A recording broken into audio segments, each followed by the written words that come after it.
जय माँ शीतला।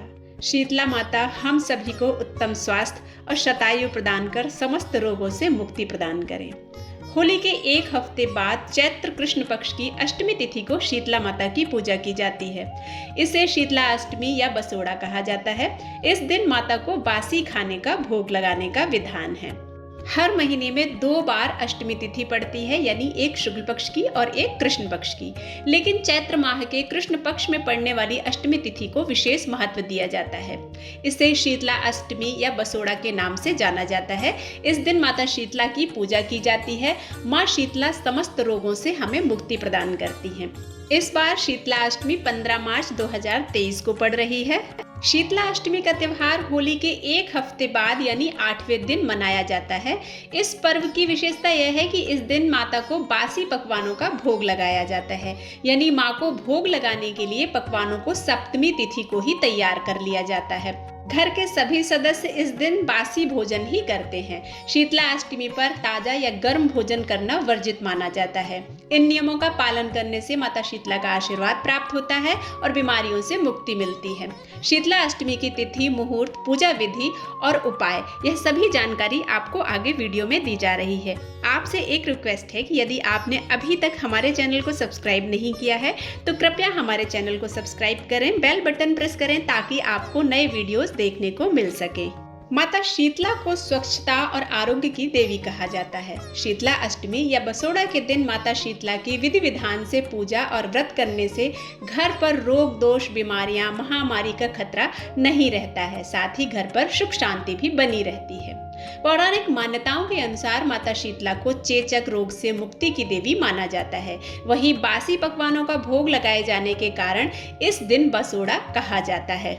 चैत्र माह के कृष्ण पक्ष की अष्टमी तिथि का प्रारंभ 14 मार्च 2023 को रात 8:22 से हो रहा है। चैत्र मास कृष्ण पक्ष अष्टमी तिथि का समापन होगा 15 मार्च 2023 शाम 6:45 पर।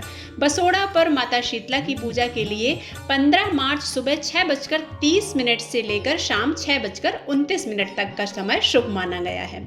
शीतला अष्टमी पर माता शीतला की पूजा 12 बजे से पहले करना अत्यंत श्रेष्ठ माना जाता है।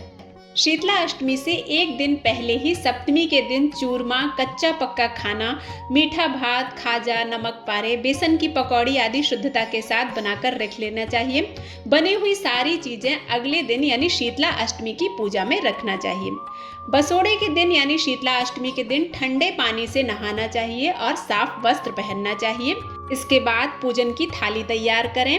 एक कंडवारे भरे कंडवारे में रबड़ी, चावल, पुए, पकौड़े, कच्चा पक्का खाना रखना चाहिए और दूसरी थाली में काजल, रोली, चावल, मौली, हल्दी, होली वाले बड़गुल्लों की एक माला व 1 रुपए का सिक्का रख लें। बिना नमक का आटा गूंथ कर उससे एक दीपक बनाएं और उसमें रुई की बाती घी में डुबोकर लगा दें। यह दीपक बिना जलाए ही माता शीतला को अर्पित करना चाहिए। पूजा की थाली पर कंडवारों से तथा घर के सभी सदस्यों को रोली और हल्दी से टीका लगाएं। इसके बाद मंदिर में जाकर पूजा करें। शीतला माता यदि घर में है तो सबसे पहले माता को स्नान कराएं। स्नान के बाद रोली व हल्दी से शीतला माता की पूजा करें, टीका लगाएं। माता शीतला को काजल, मेहंदी, लच्छा और वस्त्र अर्पित करें। 3 कंडवारे का सामान अर्पित कर दें। आटे का दीपक माता को बिना जलाए ही अर्पित करना है। यदि आपके घर के आसपास कहीं नीम का पेड़ है तो आप शीतला माता की पूजा नीम के वृक्ष पर भी कर सकते हैं। नीम में मीठा जल अर्पित करें और उसकी जड़ में बिना जला हुआ आटे का शुद्ध घी का दीपक अर्पित कर दें। माता से समस्त रोगों से मुक्ति की कामना करें। अपने बच्चों के उत्तम स्वास्थ्य और शतायु की प्रार्थना करें। माँ शीतला जीवन के समस्त रोगों से, चेचक, हैजा, बीमारियां, जो भी शारीरिक कष्ट होते हैं, चमड़ी से जुड़े हुए जो रोग होते हैं, स्किन की प्रॉब्लम होती हैं, वह सब शीतला माता दूर करती हैं। शीतला माता को दही और बतासे का प्रसाद चढ़ाना अत्यंत अनिवार्य है। माता शीतला दही और बतासे के प्रसाद से अतिशीघ्र प्रसन्न होती हैं। पुराने समय में शीतला माता को दही और बतासा ही चढ़ाया जाता था। शीतला अष्टमी के दिन दीपक जलाना वर्जित है क्योंकि माता को सभी चीजें ठंडी पसंद हैं, इसलिए माता के सामने दीपक बिना जलाए ही अर्पित करना चाहिए। साथ ही जब आप संध्या समय आरती करते हैं तब आप दीपक जलाकर माँ की आरती कर सकते हैं। बसोड़ा या शीतला अष्टमी के दिन मान्यता के अनुसार खाना पकाने के लिए आग भी घर में नहीं जलाई जाती है, इसलिए ज्यादातर लोग शीतला अष्टमी के दिन एक दिन पहले ही भोजन बनाकर अपने घर में रख लेते हैं और इस दिन ही बासी खाना खाते हैं, क्योंकि आगे से यानी अष्टमी तिथि के बाद नौमी तिथि से बासी भोजन निषेध हो जाता है, क्योंकि गर्मियों के समय में बासी भोजन खाने से रोग बीमारियां आती हैं। इसलिए यह साल का आखिरी बासी भोजन होता है और माँ को अर्पित करने के बाद वही हम सभी प्रसाद के रूप में ग्रहण करते हैं, तो हमारे जीवन से समस्त रोग बाधाएं बीमारियां दूर होती हैं। देवी शीतला चेचक खसरा आदि बीमारियों के प्रकोप को दूर करती हैं। जो लोग शीतला अष्टमी पर व्रत नहीं करते हैं वह माता शीतला की पूजा करके भी वही फल प्राप्त कर सकते हैं जो शीतला अष्टमी पर व्रत करके किया जाता है। बस कुछ नियमों का ध्यान रखना है, जैसे कि उस दिन माँ शीतला की पूजा करते समय हमें दीपक प्रज्वलित नहीं करना है। अपने घर में यदि हमारे यहाँ परंपरा नहीं है, भोजन हम बनाते आए हैं, तो हम वह भोजन हमेशा की तरह बनाते रहेंगे। बस माँ शीतला की पूजा करके उन्हें दही और बताशे का भोग समर्पित कर दें। इतना करने से ही माँ आप पर अपनी कृपा बरसाती हैं। अपने बच्चों को समस्त रोगों से मुक्ति के लिए, अपने पति और पुत्र के उत्तम स्वास्थ्य और शतायु के लिए, घर में सुख शांति समृद्धि के लिए माँ शीतला की पूजा हर गृहस्थ को करना चाहिए। स्कंद पुराण में बताया गया है कि माँ शीतला शारीरिक रोगों से मुक्ति देती हैं। चेचक, खसरा रोग, जो भी अनेक स्किन से संबंधित बीमारियां होती हैं, उन सभी बीमारियों को माँ शीतला दूर करती हैं। माता शीतला के स्वरूप को कल्याणकारी माना जाता है। माता गधे की सवारी करती हैं, उनके हाथों में झाड़ू, कलश, सूप और नीम की पत्तियां होती हैं। इस मौसम में नीम की पत्तियां हमें 8 से 10 दिन तक लगातार खाना चाहिए। ऐसा करने से हमारा रक्त शुद्ध होता है और माँ शीतला की कृपा प्राप्त होती है, जिससे हमें स्किन से जुड़ी हुई किसी तरह की कोई रोग बीमारी नहीं होती है। शास्त्रों और हिंदू पौराणिक कथाओं के अनुसार देवी शीतला देवी दुर्गा और माँ पार्वती का ही अवतार हैं। देवी शीतला प्रकृति की उपचार शक्ति का प्रतीक है। इस शुभ दिन पर भक्त और उनके बच्चे एक साथ पूजा करते हैं और देवी से छोटी माता और चेचक जैसी बीमारियों से सुरक्षित और संरक्षित रहने की प्रार्थना करते हैं। शीतला शब्द का अर्थ है शीतलता यानी शांति। शीतला अष्टमी पर सभी महिलाओं को यह एक उपाय जरूर करना चाहिए। शीतला अष्टमी के दिन पूजा में माता को जल अर्पित करते समय कलश में थोड़ा सा जल बचाकर घर ले आना चाहिए। माता शीतला का ध्यान करते हुए इस जल को पूरे घर के कोने कोने में सभी जगहों पर छिड़क देना चाहिए। इससे घर में सुख शांति बनी रहती है, साथ ही रोगों से मुक्ति मिलती है। मनोकामना पूर्ति के लिए शीतला अष्टमी पर पूजा में माता को कुमकुम, अक्षत और लाल रंग के फूल जरूर चढ़ाना चाहिए। इससे आपकी सभी मनोकामनाएं पूरी होती हैं और रोग बीमारियां भी दूर होती हैं। माता को हल्दी का जब हम टीका लगाते हैं तो उसी टीके से हमें अपने बच्चों के माथे पर भी टीका लगाना चाहिए। ऐसा करने से बच्चों को उत्तम स्वास्थ्य और शतायु मिलती है, साथ ही उन्हें उत्तम बुद्धि विद्या भी प्राप्त होती है। शास्त्रों में बताया गया है कि चैत्र कृष्ण पक्ष की अष्टमी, बैसाख कृष्ण पक्ष की अष्टमी, ज्येष्ठ कृष्ण पक्ष की अष्टमी और आषाढ़ महीने में जो कृष्ण पक्ष की अष्टमी पड़ती है उसे शीतला अष्टमी के रूप में ही पूजा जाता है। इन चारों महीने के 4 दिनों में जो व्रत करता है उसे शीतला माता प्रसन्न होकर शीतला जनित जो बीमारियां होती हैं, हैजा, चेचक और चमड़ी से संबंधित जो भी रोग होते हैं, उनसे माँ मुक्ति प्रदान करती हैं। शीतला सप्तमी का व्रत और शीतला अष्टमी का व्रत मनुष्य को चेचक के रोगों से मुक्ति देता है।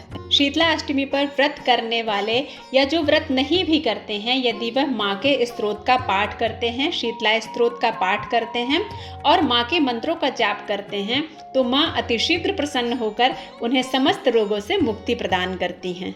शीतला माता की एक पौराणिक कथा के अनुसार एक बार एक राजा के इकलौते पुत्र को शीतला यानी चेचक निकली हुई थी। उसी के राज्य में एक काछी पुत्र को भी शीतला निकली हुई थी। काछी परिवार बहुत गरीब था पर भगवती का उपासक था। वह धार्मिक दृष्टि से जरूरी समझे जाने वाले सभी नियमों को बीमारी के दौरान भी भली भांति निभाता था। घर में साफ सफाई का विशेष ख्याल रखा जाता था। नियम से भगवती की पूजा होती। नमक खाने पर पाबंदी थी। सब्जी में ना तो छौंक लगता था और ना कोई वस्तु भुनी या तली जाती थी। गरम वस्तु ना तो वह स्वयं खाता था, ना शीतला वाले लड़के को देता था। ऐसा करने से उसका पुत्र शीघ्र ठीक हो गया। उधर जब से राजा के लड़के को शीतला का प्रकोप था, तब से उसने भगवती के मंडप में शतचंडी का पाठ शुरू करवा रखा था। रोज हवन व बलिदान होते थे। राज पुरोहित भी सदा भगवती की पूजा में निमग्न रहते थे। राजमहल में रोज कड़ाही चढ़ती, विविध प्रकार के गर्म स्वादिष्ट भोजन बनते, सब्जी के साथ कई प्रकार के मांस भी पकते थे। इसका परिणाम यह होता कि उन लजीज भोजनों की गंध से राजकुमार का मन मचल उठता। वह भोजन के लिए जिद करता, एक तो राजपुत्र और दूसरे इकलौता। इस कारण उसकी अनुचित जिद भी पूरी कर दी जाती। इस पर शीतला का कोप घटने के बजाय बढ़ने लगा। शीतला के साथ साथ उसे बड़े बड़े फोड़े भी निकलने लगे, जिनमें खुजली व जलन अधिक होती थी। शीतला की शांति के लिए राजा जितने भी उपाय करता, शीतला का प्रकोप उतना ही बढ़ता जाता, क्योंकि अज्ञानतावश राजा के यहाँ सभी कार्य उल्टे हो रहे थे। इससे राजा और अधिक परेशान हो गया। उसकी समझ में नहीं आ रहा था कि इतना सब होने के बाद भी शीतला का प्रकोप शांत क्यों नहीं हो रहा। तो एक दिन राजा के गुप्तचरों ने उन्हें बताया कि काशी पुत्र को भी शीतला निकली थी, पर वह बिल्कुल ठीक हो गया है। यह जानकर राजा सोच में पड़ गया कि मैं शीतला की इतनी सेवा कर रहा हूँ, पूजा व अनुष्ठान में कोई कमी नहीं है, फिर मेरा पुत्र अधिक रोगी होता जा रहा है, ऐसा क्यों, जबकि काशी का पुत्र बिना सेवा पूजा के ही ठीक हो गया। इसी सोच में उसे नींद नहीं आई। श्वेत वस्त्र धारणी भगवती ने उसे स्वप्न में दर्शन देकर कहा, हे राजन, मैं तुम्हारी सेवा अर्चना से प्रसन्न हूँ, इसलिए आज मैं तुम्हें तुम्हारा पुत्र जीवित देती हूँ। इसके ठीक न होने का कारण यह है कि तुमने शीतला के समय पालन करने योग्य नियमों का उल्लंघन किया है। तुम्हें ऐसी हालत में नमक का प्रयोग बंद करना चाहिए। नमक से रोगी के फोड़ों में खुजली होती है। घर की सब्जियों में छौंक नहीं लगाना चाहिए, क्योंकि इसकी गंध से रोगी का मन उन वस्तुओं को खाने के लिए ललचाता है। रोगी का किसी के पास आना जाना मना है, क्योंकि यह रोग औरों को भी होने का भय रहता है। अतः इन नियमों का पालन कर, तेरा पुत्र अवश्य ही ठीक हो जाएगा। विधि समझाकर देवी अंतर्ध्यान हो गईं। प्रातः से ही राजा ने देवी की आज्ञा अनुसार सभी कार्यों की व्यवस्था कर दी। इससे राजकुमार की सेहत पर अनुकूल प्रभाव पड़ा और वह शीघ्र ही ठीक हो गया। इसी दिन भगवान श्री कृष्ण और माता देवकी का विधिवत पूजन करके मध्यकाल में सात्विक पदार्थों का भोग लगाना चाहिए। ऐसा करने से पुण्य ही नहीं मिलता, बल्कि समस्त दुखों का भी निवारण हो जाता है। अपने बच्चों के उत्तम स्वास्थ्य, शतायु और रोगों से मुक्ति के लिए माँ शीतला की पूजा हम सभी महिलाओं को करना चाहिए। आशा करती हूँ यह वीडियो आप सभी को पसंद आया होगा। अगर पसंद आता है तो आप इसे लाइक करें, शेयर करें और सब्सक्राइब करना बिल्कुल ना भूलें। मिलते हैं एक नए वीडियो के साथ, तब तक के लिए जय माँ शीतला।